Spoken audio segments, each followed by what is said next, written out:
Hello, and welcome to the Kneel Before Pod interview segment. I'm Craig, and I recently had the chance to talk to actor Freya Maver and director Tom Edmonds. They worked on the excellent Dead in a Week or Your Money Back, a film about an ageing hitman that only kills people that already want to die.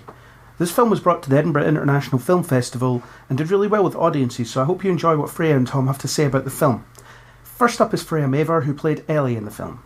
I'm here with Freya Maver, star of Dead in a Week, brackets, or Your Money Back. How are you doing? I am very good, thank you. How are you? I'm doing good. How are you enjoying being back in Edinburgh for the festival and for the film? It's great. It's so strange. Edinburgh's actually sunny for once. Yeah, so it's crazy. It is amazing. It's like being in Too Spain. hot for me. Yeah. Every person I've met has said, "Oh, it's too hot. It's too hot." Can't believe it. Yeah, I know. We Scottish people, we like to complain about the weather. Doesn't matter what the weather is. Exactly. So for this film, how did it come about you getting cast in this film? What was it that attracted you to this character in particular? So I was sent the script by my agents, and then went for an audition with Tom, with Director Presence. And I was immediately attracted to the project because it's comedy. I love comedy, and it's not just comedy, but it's a dark comedy, which is sort of my favourite.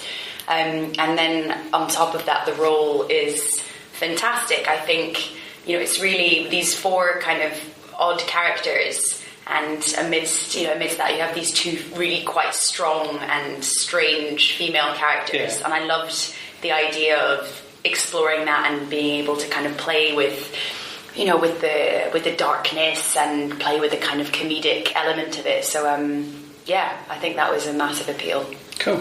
It's interesting you say about strong female characters. It seems that that's a kind of a through line for you in your career. So you had Liz in Sunshine on Leith, who very much makes her own choices, and forget the character's name, was it Natalie in Modern Life is Rubbish? She also makes her own choices to get out of that relationship and things like that. Yeah, and then she gets back with him, which is, if it was the feminist version of that film, she would just leave, which I would do.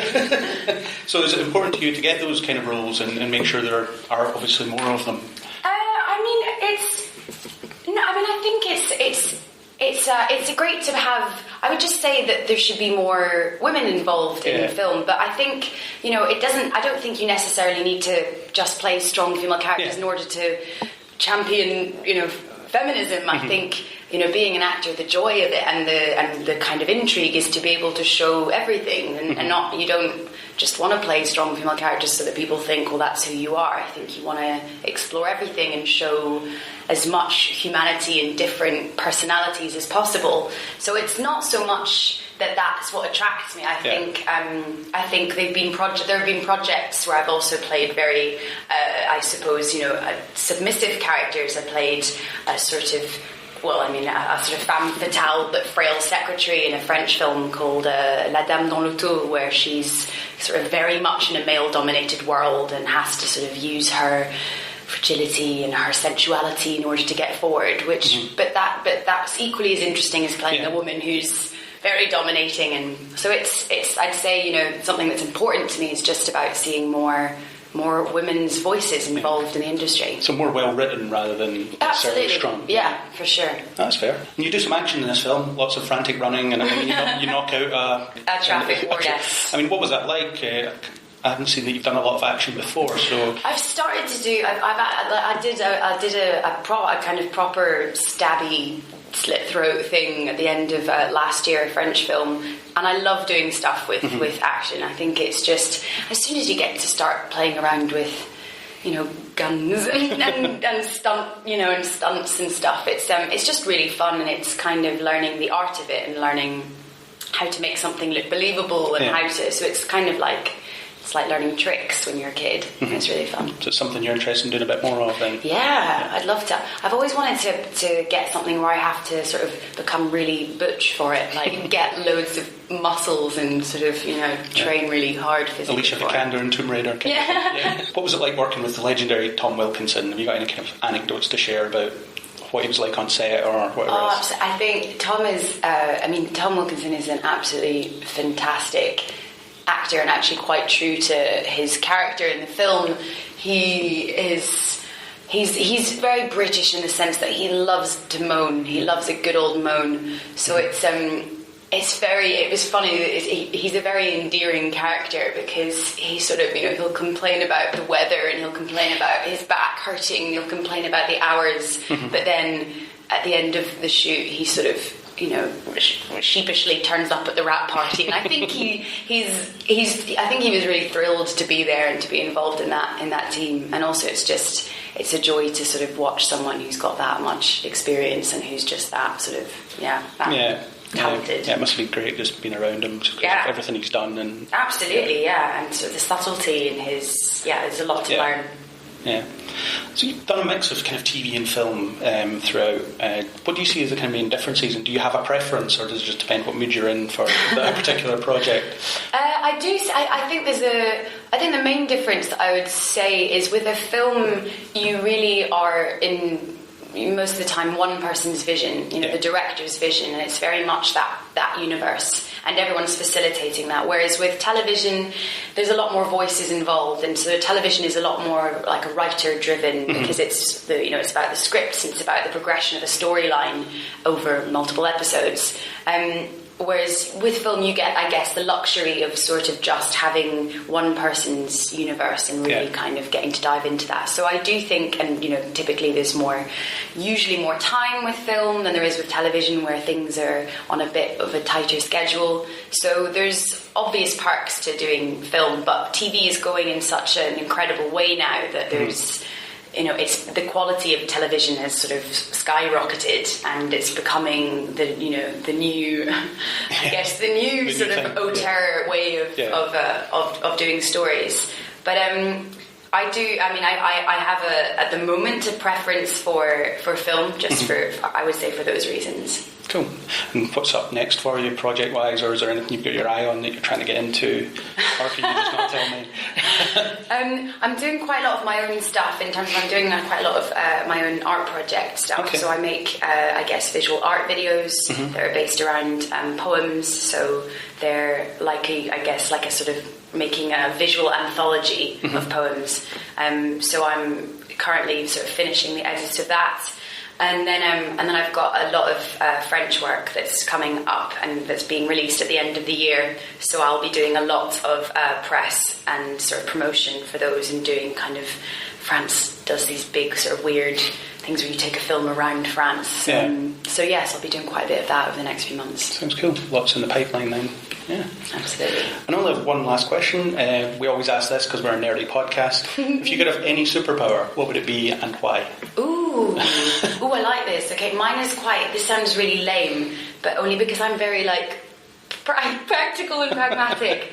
Because I always think obviously would love to say I could fly, but then everyone would just see you fly, and I think your life would be ruined. It would be like, it would be like becoming super famous overnight. Whereas I think my superpower would be to speak every single language in the world. Never had that one before. Because you can imagine how awesome that would be. To turn up, you could impress everyone. You could meet literally any. It would just that's my very geeky superpower. It's a really good one. Every language. Yeah, that's the first time I've had that one. So. Well, there you go.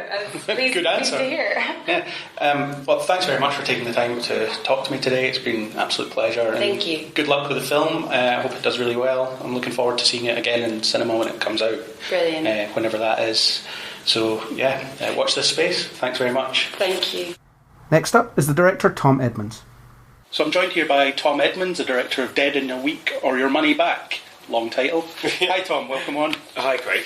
How you doing? Yeah, good, thank you. Yeah, how are you? I'm good. How are you enjoying the festival and the Edinburgh sunshine-ish?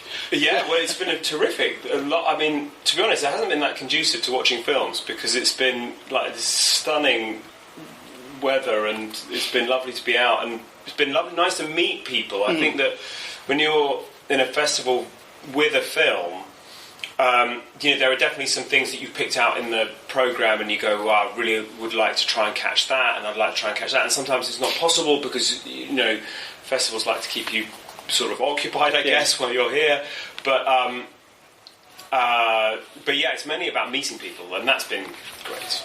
Cool. Great. I love the Edinburgh Film Festival for that reason. You just get to network and chat to different people and hear about different things. Yeah, it seems to be a festival which is really open, filmmakers talking with journalists, talking with audience. Everything intermingles, which is I think creates a really nice vibe. I'd come to Edinburgh Film Festival. I've been here a few times as a viewer, and have really seen some fantastic things here. I hadn't been for a while, but they do such a great job with the programming. I think I was super thrilled and honoured to have Dead in a Week selected, because I think if you've seen films at the festival and they've kind of been some of the films that have inspired you or that you remember, then I think when you feel like, oh, my film might be that to another filmmaker, that's a cool feeling. Cool. Yeah. So that brings us on to the film, Dead in a Week or Your Money Back, in brackets. It's a long title. So why write this film? Like, where did the inspiration come from to tell this particular story? Yeah, so I'd just done a short film, and I've worked with the two producers who now have gone on to produce Dead in a Week, and they were saying to me, the short had gone pretty well, and they were saying, if you can come up with an idea or a concept for a feature film, we'd really love to make a feature with you, a full-length feature. Yeah. And so I was kicking around some ideas, and I had an idea about an assassin who only killed people that wanted to die, and would sort of advertise his services under the heading one-man euthanasia clinic. And I started thinking about that character, and then I started to talk to one of my producers, Nick, about that character populating the story that I hadn't really come up with yet. And then he said, oh, that's funny, because I've been thinking about a guy who is suicidal but keeps failing to kill himself. So we sort of realised that maybe there was some way of putting the two ideas together. They were really quite similar ideas, being approached from two different sides. So then we smashed those two ideas together, and Dead in a Week was born. Cool. Yeah. And was it daunting taking on a larger feature film with presumably a much larger budget than a short, and much more work to do? Was it daunting, or was it kind of just an extension of the same process that you followed before? I think it's incremental in that you set off with such blind ambition, and just think, you don't really think about is this, how much bigger this is or how much more complex it is. You focus on one task at a time. Yeah. So like the first task, writing the script. So I did that, and then it was about packaging it up and putting it together with the cast, and then using the cast to be able to raise the finance and this sort of stuff. And that stuff is really difficult. I mean, it's to make no bones about it. I think it's very hard for people to understand quite how difficult that is. Yeah. It's sort of a miracle that any film gets made. I mean, and I'm sure any filmmaker you talk to will say the same thing, really. Especially that not being an adaptation of anything, things like that. Yeah, it's got no... Yes, it's absolutely. It's not got any sort of branded content to as its foundation. So original screenplays are tough. And then, my original screenplay starts off with, the main character is suicidal. That's... and then I say, oh yeah, I'm going to make a comedy of this. People are naturally a bit suspicious, I think. Yeah. Well, they were. Yeah. Yeah, and it is a funny film, obviously, in a dark sort of way. So, how did you find that balance? And did you ever feel like you were maybe going a bit too far with some of the jokes, or were you always kind of confident that it would come across the way you wanted it to? Yeah, that's a great question, because I found that I had an instinct about what would be acceptable and what would not be acceptable, and I tried to really. I really believed that there was a way of telling that story in a funny and uplifting and optimistic, ultimately, life-affirming way, but that also I could have this kind of dark humour in there. But that was really just my own instinct that kind of set me down that path. But there were a couple of jokes in the film that were just didn't land. They were too hard for not necessarily the overall tone of the film. Like, I think that they would have fitted in the overall tone of the film, but where they were placed specifically, there was one particular joke which on the page was great, and people would read the script, and it would be something that they would pick out. Oh, we love the bit when blah blah blah, and we shot it, and then when we came to put the film together, we just realised this joke just absolutely did not work. It just really it was killing it. Like, the audience just didn't want it at that time. They didn't want that kind of dark laugh in a place where actually they were kind of wanted to sympathise with the actor, with the main character, and they didn't want to be taken out of that.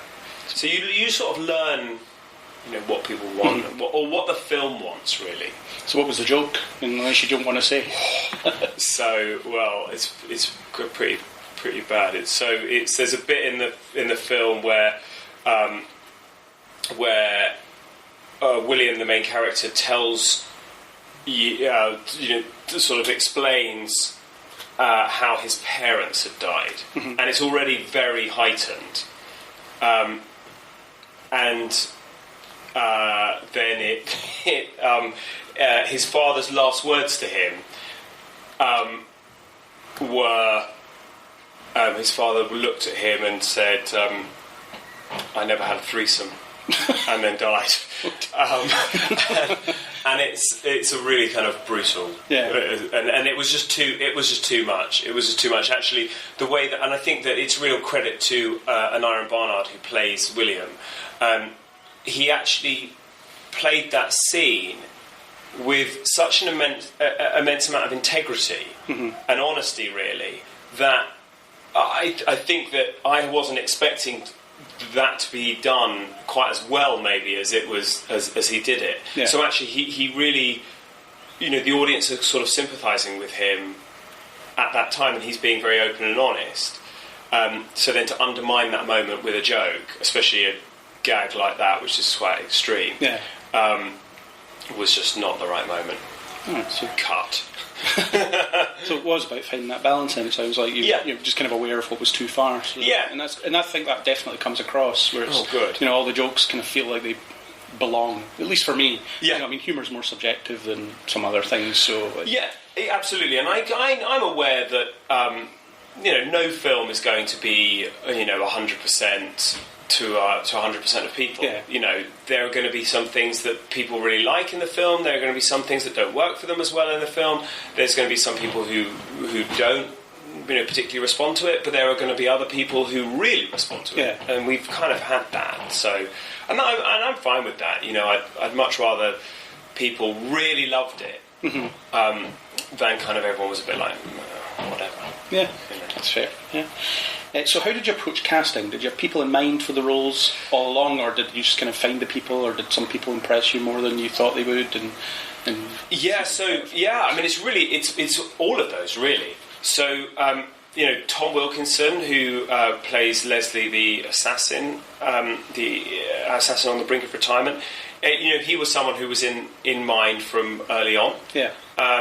He wasn't. I can't say he was the only person, because you just can't get too fixated on one actor, because if you do and they say no, that's then crushing, and you kind of undermines your faith in the whole project. But Tom was someone that we had in mind, that we spoke about a lot throughout the development process, and just an extremely amazing moment when he decided to do the film. I remember that call, and that felt like such a massive win for the film. Aniron, who plays William, is a guy that that really developed. I think that his career was developing at such a quick pace that by the time when I started writing to then when we were casting, Aniron had kind of really taken off, and he just finished Dunkirk with Chris Nolan, so that was very exciting. He was definitely someone that we discovered as a perfect fit along the way, and Freya, who plays Ellie in the film, she auditioned for the part, and I was really blown away by her audition, and just her spirit, and how I mean, she's a real star. She brings such energy to the film. I just think the film lifts off, when Ellie comes into it. And I really wanted that. I really didn't want to do, like, the kind of the cliche manic pixie dream girl. Yeah. I think that it has turned out that way, a lot because of Freya's performance. But that Ellie was written with more to her than that. I hope that was there in the writing. I think it was, because I think that without it, I don't think we'd have got an actress of Freya's quality to do the part. But then, when you've got an actor like that, she can then elevate it even higher, and I think that's what's happened with that. We've got Chris Eccleston for this part as the boss of the Guild of Assassins, who he's effectively Tom Wilkinson's boss in the movie. And I'd really quite consciously written those scenes to be quite long scenes, but in one location, so that they were able to be shot really efficiently.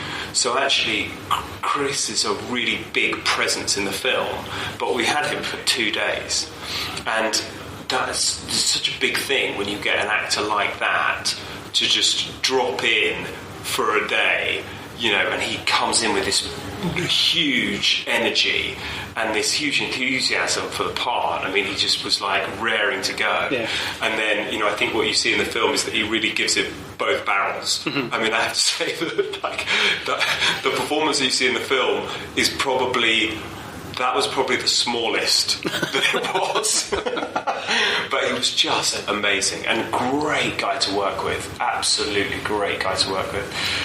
Such a lovely man, charming and supportive, and we just really got on.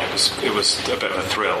I'm always impressed that he just disappears into his roles when he's in them. I didn't realise it was him at first. Yeah. And so was the accent and stuff, was that did he bring that? Yeah. Or I mean, I thought that he would do it in his normal accent, and he said, I'm thinking of trying this. We spoke about it on the phone actually before the day. He said, I just feel like it's this, and then actually what we did is that he started talking about that, and then he asked me about what I was thinking about for costume, and then I emailed him I think some references that I had for his costume, and then that sort of reinforced what he was thinking in terms of who this character is. And then, so the accent and everything, I think it just reinforced what he already was thinking about for that. So, yeah, he's terrific. He's great. I've always enjoyed him in everything I've seen him in. Yeah, he's a powerhouse. Yeah. He's a powerhouse. Yeah, and we're so lucky to have Marion Bailey as Penny, who's Tom Wilkinson's wife, Tom Wilkinson's character Leslie's wife in the film.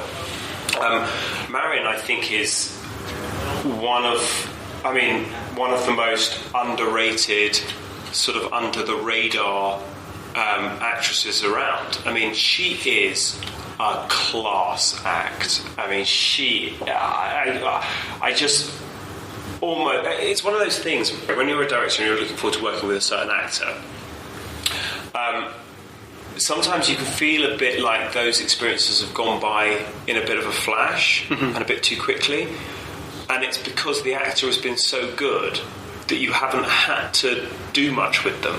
You've almost you just had to let them do their thing because they just get it. And so I sort of feel like that with Marion. I think I said to her on the last day that I had her, I said, I feel like Marion, we've barely spoken because, she's just so good and she just got it so quickly that I really, didn't have to do anything. And her presence was important to sell the whole exciting versus banal side of the situation. Yes, so. And that was an important thing. Obviously, as you identify, it's a driving force of the humour of the film. Yeah. That was an important thing with the casting of Leslie, actually, because I think what you get with Tom Wilkinson is you get somebody who, if he leans across the table and says, "I'm going to kill you," then you can believe that. Yeah. He's got a certain menace and threat to him, or he's capable of that. Also, he's someone who you can believe that, 20 years ago, he was a really efficient, top of his game hitman. But also, what's brilliant about Tom is that he can also do the domestic, and he can be warm, and he can be affectionate, and you believe that as well. So that dual thing, I think there's not that many people that can carry both off quite as well and balance them quite as well as Tom can. Yeah, and it was a great way to get humour across, where it's just, this big exciting world of assassinations, but here's a brochure and a contract, it just makes it so admin-y, very kind of, well, someone has to put this in the system, and all that kind of stuff. Check your gun out. Yeah, exactly. That was what really unlocked that side of it for me, which I think I always wanted to go down that route with the character, but what really unlocked it was that I read an article about one of the FBI's top 25 most wanted criminals, who admittedly was an accountant, but he was an accountant for the mafia, was discovered after being on the run for like 20 years, living in Harrow or Pinner, which is a sort of a suburb of London, like very, very leafy suburb of London. And there were lots of he'd finally been captured in some sort of sting, and there were all these brilliant interviews with the neighbours going, oh well, he was always a lovely man, but I'm just completely shocked. He would come round and feed my cat, and never had any trouble with him. Like this. I just love the juxtaposition of those two things. Yeah, you just never know who's next door. Exactly. And that's fun. Yeah. So what was working with Tom Wilkinson like? I mean, obviously he's a legend in the business. Was there any particular anecdotes that you can think of that were memorable or notable? Well, he. So, what's kind of fun about Tom? What's great? First of all, amazing that he says yes, right? But he also uses that as a bit of a stick to beat you with, in a way, but in a kind of a nice way, because you realise that everything's a bit of a backhanded compliment. Yeah. So I said this to him. I think I wasn't quite on the first day, but it was like on the second or third day or whatever. We had a moment, and I said to him, Tom, I just want to say how incredibly grateful I am to you for saying yes, because I know that saying yes is very difficult, saying no is much easier. Saying yes comes with all sorts of inconveniences. You have to get up at 5 o'clock, and we were shooting in the beginning of February, and it was super cold, and you're basically signing up to 5 weeks of discomfort, and he does not need it. I mean, he just doesn't need that. So I said, I'm so grateful to you saying yes. And he said, well, I wanted to say no, but your script just made me say yes, like this. And it's almost like he almost like holds it over your head that you've almost like forced him into doing this thing. But it's just terrific. And he beats you up every day. He'd be like, why are you doing this? Why are you, why is the camera there? You don't need this shot, blah, blah, blah. And so, but that forced me to justify everything, which of course is brilliant for my, technique, really, to just, have someone who is going to question, why is this there, why is that? And I'd have to say to him, Tom, it's because of X, Y, and Z. And that just makes me better as a director. And what's nice is that although Tom was, somewhat grumpy on certain days, ultimately, he came to our wrap party, which is amazing, and I did not expect to see him there. And so I went up to him and said, Tom, thank you so much for coming. It means so much to me. I know it means so much to the whole crew. And he shook my hand and he said, I haven't been to a wrap party for 25 years. And then he just walked off. It was absolutely brilliant. Yeah. So, what a guy. Yeah, what a guy. What a guy. I've been told by insider sources to ask about an anecdote involving a dead body. Oh, God. If you don't mind it being recorded for posterity. No, not at all. So there's a scene in the film where Leslie and William have to get rid of a body, and so we had this dummy maid that we wrapped in pond liner with a pair, with just sort of legs and shoes sticking out the end of it, and we recce'd this location. which is sort of like picturesque kind of bridge in the middle of the countryside, really nice. And then there were really heavy rains. So this river was suddenly, like when we came to shoot, the river was suddenly like, it wasn't quite flooded, but it was really high and flowing super fast. Because always the thing was we were going like, how are we going to get this body out once we chuck it in? So we said, we talked with the art department, and they said, well, we can tether it with some fishing line, they can just chuck it over and we'll just be by the bank and we'll haul it back in. Anyway, so we come to do the scene, and the actors chuck it over the thing.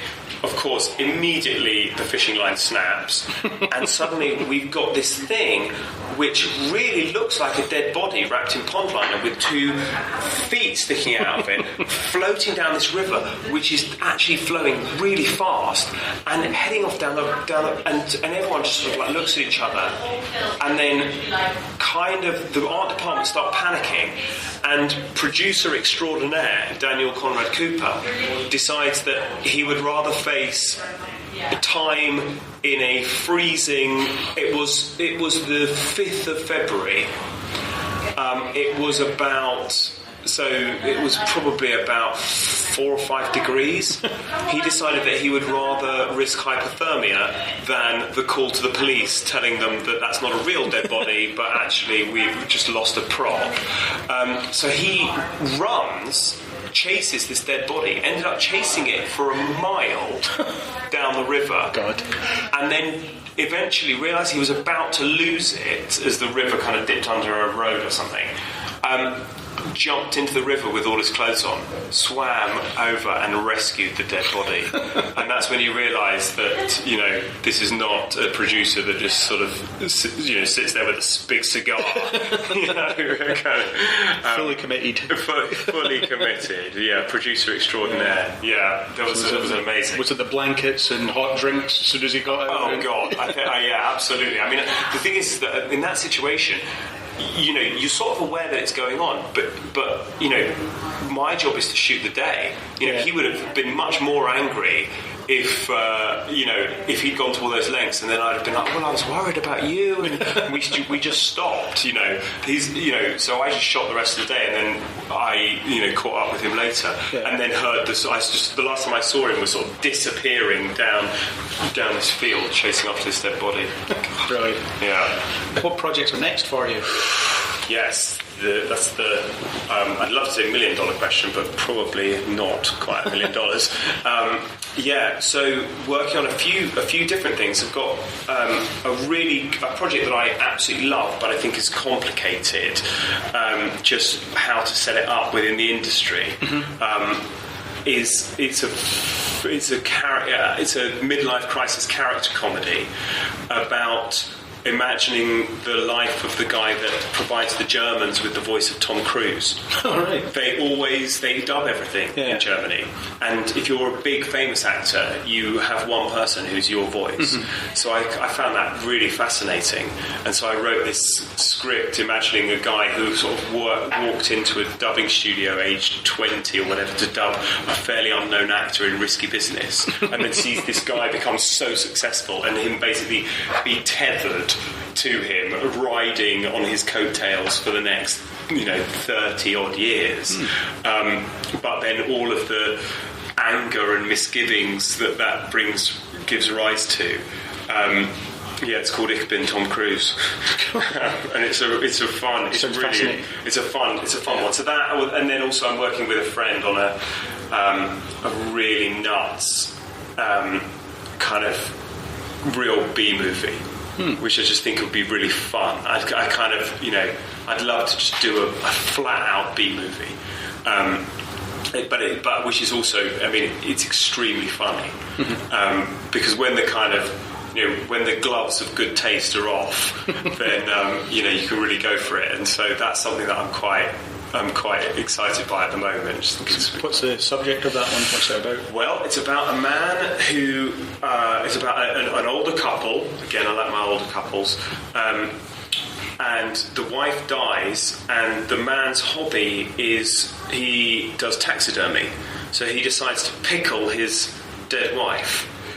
But in the process of pickling his dead wife, he inadvertently brings her back to life as a zombie. Oh, right. And then sort of has to kind of kill her with. I mean, it's not quite as simple as that, but that sort of thing. He's got a real. So having been so distraught that his wife has died, when she comes back to life, he has to kind of be responsible for killing her again, which is a zombie. But it's just a real, like I say, it's just a real fun B movie. But I think what's nice about it is that it's got a real heart to it. There's a real, because it's all about them preserving him basically unable to deal with the loss, and his grief. And so I think there's a heart to it, but actually it's just a real kind of, bloody, funny romp. See if Tom Wilkinson's up for that one. Yeah, right. I can imagine that. No. That'd be good. Last question, since we're a nerdy podcast, we always ask this. Yes. If you could have any superpower, what would it be and why? Ooh. The why is important. Yeah, well, you know what? I mean, so in fact, I've got a 10-year-old son, and we talk about this actually a lot. So I know what it is, but but it's not a particularly fun but mine is teleportation. That'd be useful. I just, because I hate travelling, I just can't I find it such a waste of time. The idea that you can just click your fingers and be in another place. Yeah.